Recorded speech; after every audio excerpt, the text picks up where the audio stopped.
Hi guys, James at Rampant Lion Reviews again for you today with another beer review.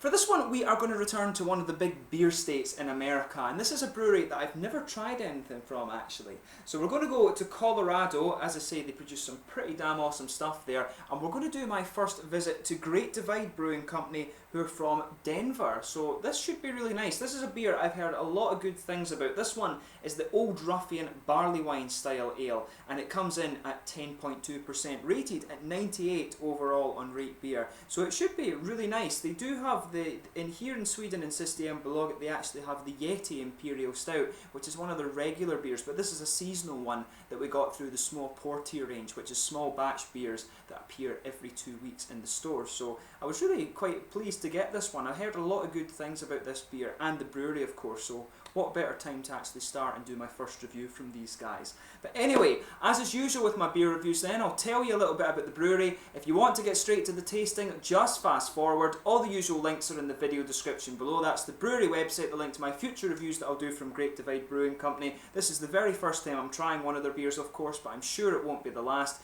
There's all the usual social media links there too. Please check those out, and if you do want to see more beer reviews, do subscribe to the channel. And as always, to those of you watching in America, and indeed particularly Colorado, do get in touch and let me know some of the other American and Colorado beers that you guys would like to see me review. I know in Colorado there's some pretty damn awesome beers, and there's some real kind of hidden gems throughout the rest of America as well. Colorado, Oregon and California seem to be the really big beer states at the moment. But anyway, to tell you about Great Divide, so like I mentioned, Great Divide Brewing Company are based in Denver in Colorado, and they were founded back in 1994 by Brian Dunn. And Brian had actually previously worked for 5 years at the end of the 1980s helping establish farms in developing countries, but later he returned to Colorado and began home brewing while also attending graduate school.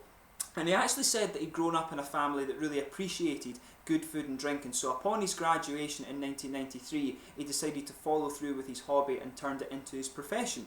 So he was aided by his friends in the beginning and a loan from the city of Denver, and the brewery opened officially in 1994 in the Ballpark neighbourhood of the city. And Brian was actually the only full-time employee of the brewery in these very early days, but they've grown it substantially since then. So in 2001 they moved to a new brewery building, which actually used to be a former dairy plant, or dairy processing plant I guess you would say, and they also bought 5 acres of land in the Reno neighbourhood in 2013 for their current expansion that they're going through, and this new facility opened in 2015, and they say that this will allow them to grow there for the next 21 years with their projections. So these guys are very highly decorated. They've won a lot of awards for their beers. A lot of their beers are very highly rated on Rate Beer, like this one, as I said, rated at 98, and you don't get that rating for nothing. This will be a pretty damn good beer, I'm sure. And they also have a very nice environmental policy, as do many sort of Colorado and Californian breweries from America. There's some really interesting ways that they figure out to power their breweries and how to use their solid waste and things. So if you're interested in the business aspect of these guys, I'm sure there's a lot of interesting things from an environmental perspective to have a look at there. And of course, they are very highly decorated. And if you enjoy your craft beer, I'm sure you'll enjoy some of these things from Great Divide. But yeah, we'll see how we get on with this one. So just to list a few of the other beers you can get from these guys, they've got a few different ranges. In their core range, there's the Hercules Double IPA, the Yeti Imperial Stout, Titan IPA, Colette, which is a farmhouse ale, Hades, which is a Belgian ale, Denver APA, and also the Claymore Scotch Ale. I have to admit, I would love to try that one. And they've also got their seasonal range. There's 4 different seasonal beers. They've got the Tank Farm and the Yeti Clan series as well. This one itself, the Old Ruffian Barley Wine, is a 10.2% barley wine ale, as you may have guessed, and it's part of the Tank Farm series, and it's available from February until May. So this was why I got this one in Systembolaget. I got this just at the very start of May, but I think you'll be seeing the review sometime in mid to late June. I'm not quite sure when this one will air, but it should be pretty nice. It was bottled on January 29th, 2016, so it's had a few months to age in the bottle, which is something you always want with a barley wine ale. I always find barley wines are one of the styles that are better when you age them a little bit. Usually about a year is a good time to age a barley wine. Just let it sit and let the malt flavours come out a little bit more, but they are pretty good fresh as well. There you can see the Great Divide Brewing Company bottle cap. I think that's the same for all of their beers, and you can see it's got this nice kind of 300, I think this is a 355 milliliter bottle. I'm not sure what the American measurement is, but of course in Europe we use the metric system. says on the side here, Old Ruffian is a hefty, hop-forward barley wine style ale, seemingly mellow at the start with subtle fruit aromas and complex caramel sweetness. It quickly becomes aggressive with bold hop flavours and huge hop bitterness. Ultimately, the big body, succulent sweetness and massive hop character come together to work wonders on your palate. 90 international bitterness units, IBUs. This one won the bronze medal in the Great American Beer Festival 2009, the gold medal in the one in 2006, and the bronze medal again in 2005. So like I said, very highly decorated brewery, and a lot of their beers are very highly decorated too. So without further ado then, let's get this guy open and we'll get on with the tasting here. So as you can see, a nice smoky opening on this one. We've actually got a really nice summer's day here in Sweden at the moment, but I've had to shut the curtains and the window just to keep the noise and some of the light out a little bit to film this review. So I'll be going out to enjoy the rest of this on the balcony once I finish filming, but it smells a really nice beer. You can smell these nice red fruity esters. It's kind of plummy and raisiny just as you pour it out of the bottle. You can see a nice solid finger of a kind of very slightly sandy beigey coloured head on this one. It looks really nice. The beer is actually crystal clear. I'm not sure how well you can see that, but you can see there's a good level of transparency to it. It's a nice, almost rubyish red colour. Maybe a little bit of a kind of chestnutty tint to it, but for me it's a real kind of ruby red colour. There's some big bubbles sticking towards the side of the glass and quite a few little ones going up towards the bottom of the head there. I'll just see if I can bring the light over and let you see it. If you look at this little dot that's here, that's probably about the rough kind of colour you're getting from this one, but it's fair to say that this is definitely a sort of ruby red beer. It looks very, very nice. So let's have a proper look at the aroma on this one. Oh yeah, it does really smell quite hoppy. The aroma, first off, it's straight up hops. I'm not, without sugaring it up, I'm not really picking up any malt character actually. Or if you breathe it in a little bit more heavily, you can pick up some of the boozy aspects, a bit of that boozy caramel, maybe treacle molasses sort of thing, but mainly it's the fruits for me that are coming out on this one. So there's a nice red fruity ester, you know, sort of plums, raisins. There's a little bit of a citrusy character just underpinning it, and maybe some kind of tropical or sort of grapefruity characters as well. But it smells really nice. This is a good beer, a good smelling beer I should say. We'll sugar it up and see what else we can get. Oh yeah, no, when you sugar this beer up, you get more of that nice big boozy malt base. There's some sweet caramel in there, a nice little bit of biscuity flavour too, or aroma I should say. Nice and biscuity, some darker treacle and molasses, but for me it really does lean more towards the biscuity side of things. There's also a little bit of a brown bready character and maybe even a little bit of earthiness to the hops too. You can smell that when you sugar this beer up. That's a really good smelling beer.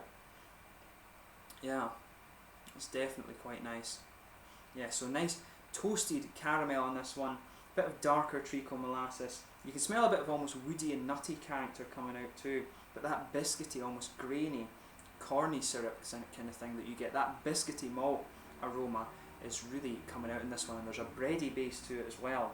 In terms of the hops, as I say, a little bit earthy, maybe some kind of floral character too, and the nice juicy red fruit esters, maybe plums and raisins for this one. They do have a little bit of sharpness to them rather than the kind of normal candied fruit aromas. So do take a little bit of time and just enjoy the aromas from this beer. You can get a little bit of tropical fruit out the aroma too. I got a little whiff of grapefruit there. But it smells really, really nice, and this is a beer, as I say, that is very highly rated. So let's get stuck into it. This one is the Old Ruffian, a seasonal barley wine ale from Great Divide Brewing Company in Denver, Colorado. Slanje, skål as we would say in Sweden. Cheers.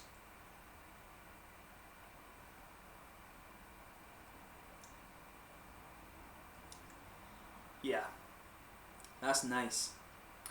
On the first taste, I'm getting a good bit of darkness to some of the hops actually. There's a good kind of dark resinous and kind of aromatic character coming out of this beer on the first taste.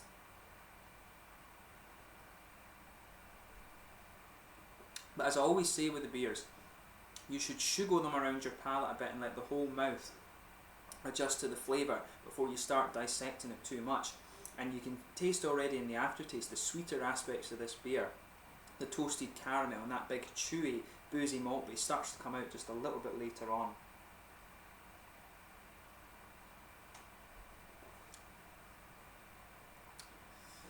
That's really nice. The boozy character of this beer comes out quite nicely. It's got a good bit of warmth to it. That's what surprises me about this a little bit, that it's a spring beer. You know, this is a good, for me, barley wine is always a bit of a good winter beer, but then again, if they've got their Scotch ale and their imperial stouts, of course, then they would also fill that ticket too.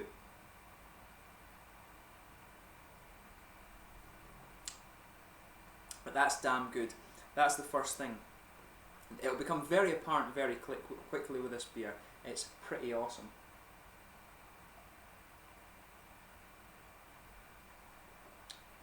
Yeah. So there's a nice chewy malt base to this one, as you would expect. There's a little bit of breadiness that just blankets the middle of your tongue there. On top of that, you've got the nice, dark, syrupy caramel character. So it's really chewy and grainy actually. It's very, very nicely done.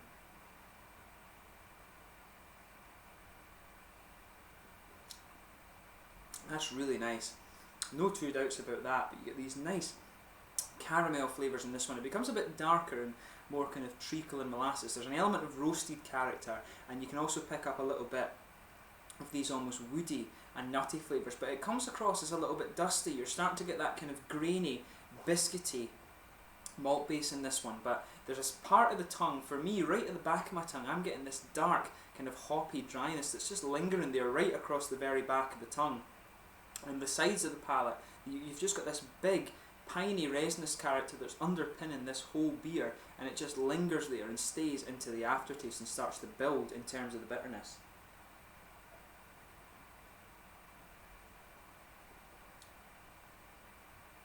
I mean, this is a really, really good beer. There's no two questions about that.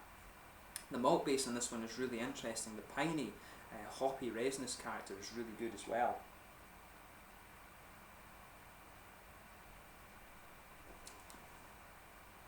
Yeah, this is really good. You need to try this one for yourself if you haven't already. This is a good kind of sipper beer, definitely.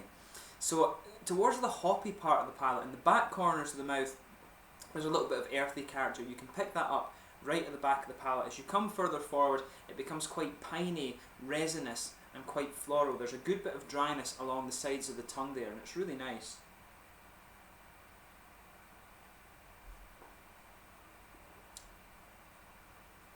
Yeah, around the front curve of the palate, there's a little bit of a grassy character coming out of this one.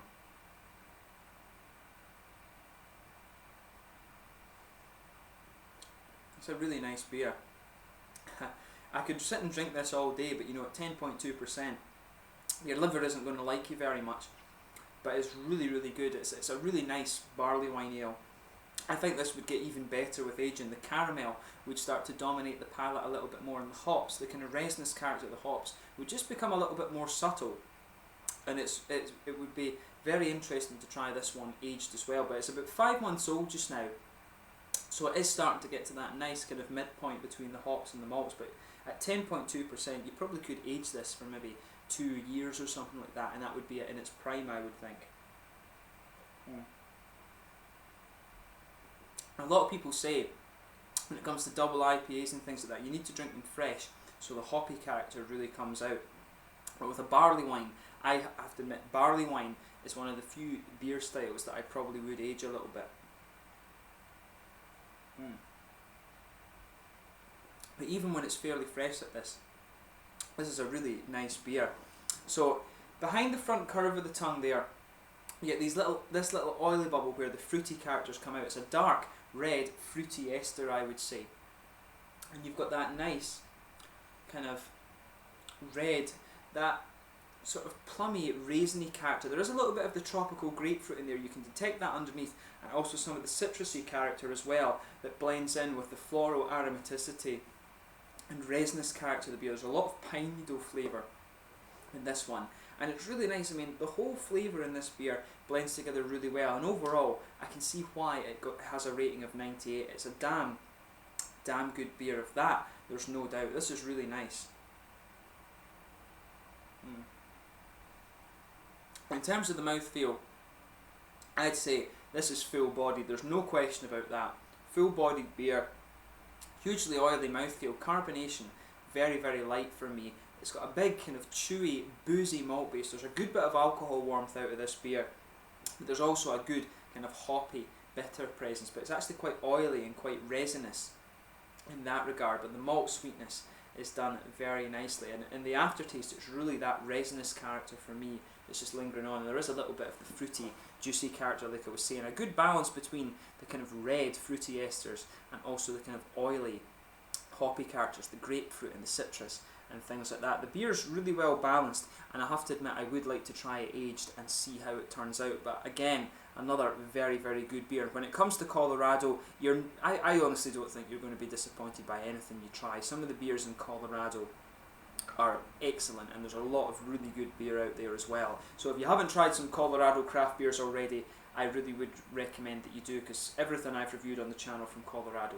has been pretty top class actually. So yeah, if you have tried this beer before, let me know your own thoughts on the comment section below. Let me know your favourite beers from Great Divide Brewing Company as well. It'd be really cool to get some recommendations about these guys, because I've heard very good things about them. But I hope you've enjoyed this beer review. Until the next time, like I say, get in touch and let me know your favourite beers from the brewery and your thoughts on this one. Till the next time, it's Slanger just now. Please like, subscribe, share, all the usual YouTube stuff. Go and check out my social media, but most importantly, go and try some of the Great Divide Brewing Company beers. These guys I've heard very good things about, and like I say, Colorado is one of the big beer hubs in America these days, so make sure you go and check them out. Until the next time, it's Slanger just now, and I will catch you soon. The old Ruffian from Great Divide Brewing Company over in Colorado, Denver in Colorado in America. Slanger.